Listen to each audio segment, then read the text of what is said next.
hear people talking a lot about innovation and innovation ecosystems, but what do they really mean when they say that they want to build an innovation ecosystem?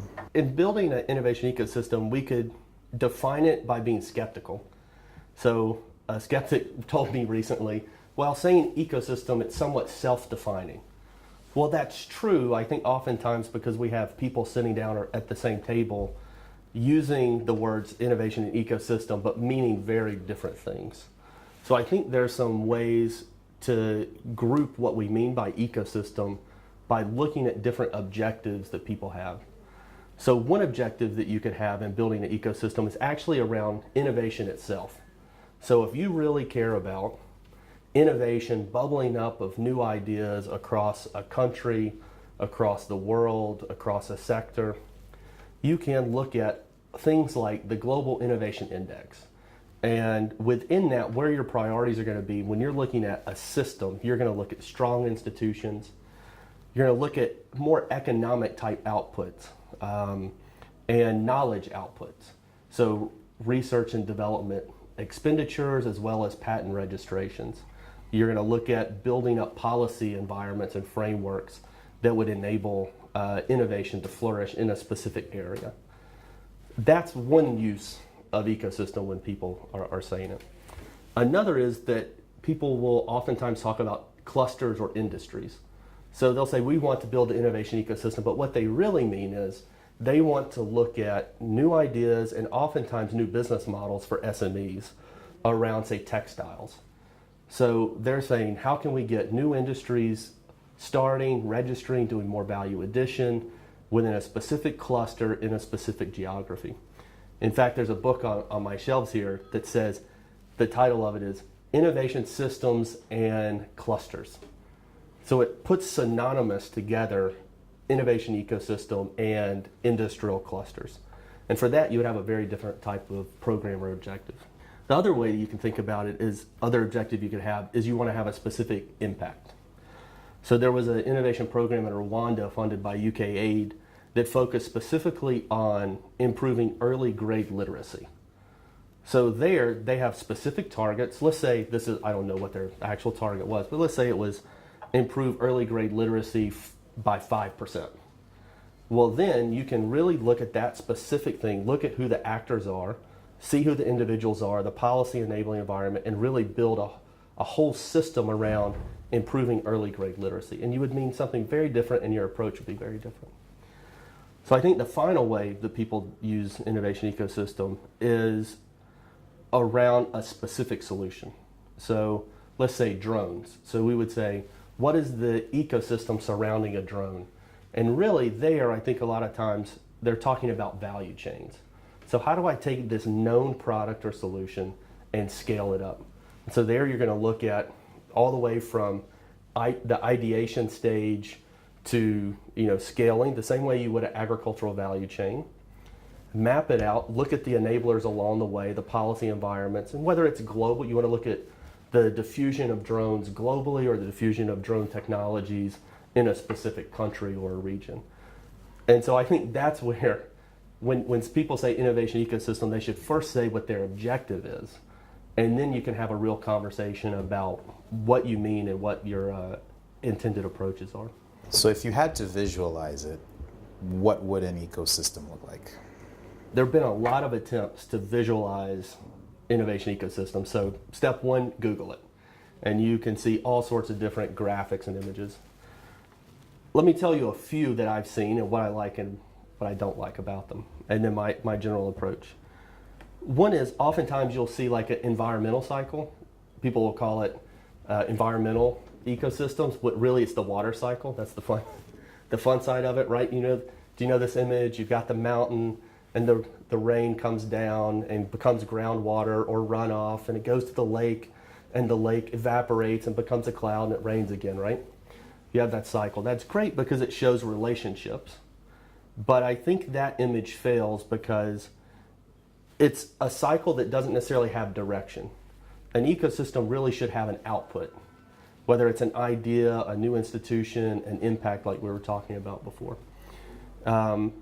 It also is somewhat assumes the water cycle is naturally occurring. An innovation ecosystem is not. It has to be intentionally and unintentional factors come together to create this thing. And it has this forward momentum. Another graphic or image that people will use is, like, imagine spinning plates, which is great because you have a lot of different solutions and problems. You got the stick, and somebody has to create the momentum, right? We know that you need youth, and you need entrepreneurs, and you need policies, so we can do that, and with intention, we can spin the plate. And then we know we have to maintain the plate, right? So we've got to go back, otherwise they all fall down, and then it becomes chaotic. You're running around and spinning all these plates. I like that part of the analogy, but what it doesn't show is the interconnectedness. Another image that people will use is a basket of eels. Big, slimy, stinky eels in a basket, because that represents well in an ecosystem how you put the actors together, and without intention they slither and they mix around, and maybe someone who is an entrepreneur becomes a researcher, and they connect in unknown and different ways. And I think that's great. However, a basket of eels also has no momentum, and it doesn't have an output. So what I like to use is a vortex. And the idea of the vortex is, if you imagine this big, vortex funnel, it's got momentum that's forward because it's sucking things in and pushing them out. And that's your actual objective. So let's say it's that scaling drone technologies. But you've got inputs, and maybe the inputs are going to have to be bright young minds. And at each stage through that vortex, as it gets more narrow, maybe you need inspiration at the beginning, then ideation, education and capacity building.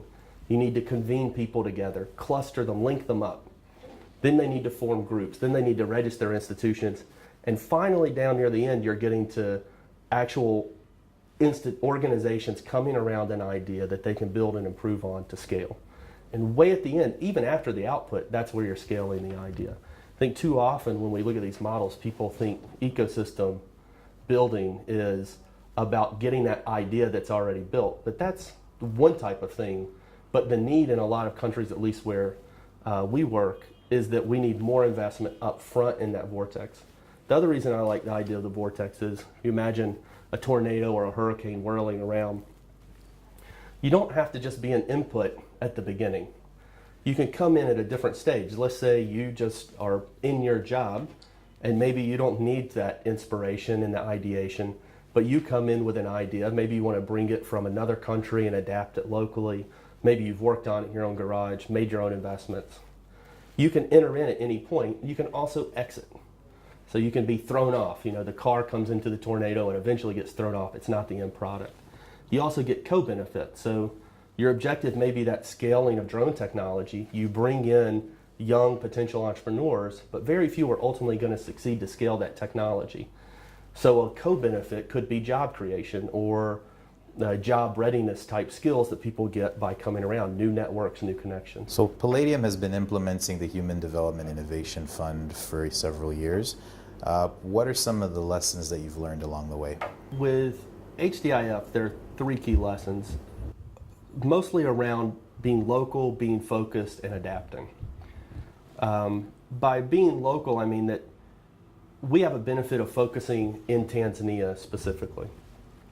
By focusing, we have built relationships, we have networks, we can specifically see this individual who may be a board member of one organization but studied with somebody else at another organization, and cultivate those relationships and linkages in a very intensive way that can help our grantees, so that we're not just having to rely on social media, calls for proposals, more kind of generic type approaches. That's also helping us, reach people, bring them into the ecosystem. It's helping us in implementing and supporting projects that we're funding. And it's helping us, now that we're at the point of learning and sharing learning from the program, to be able to access the right policymakers, the other funders. You've built that trust very intensely.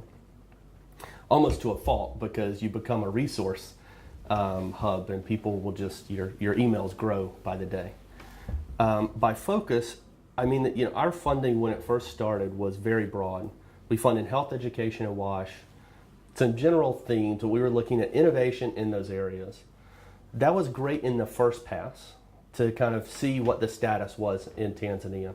If you were in a country where the ecosystem was a bit more robust, a lot more stakeholders, and more momentum to it, you wouldn't necessarily need that. But I think we needed that broad and open round. But the more that we fund, the more that we engage with the people, the more we can add value by focusing. And so we're, in our future rounds, they're focused on specific problem sets that we've developed with the community.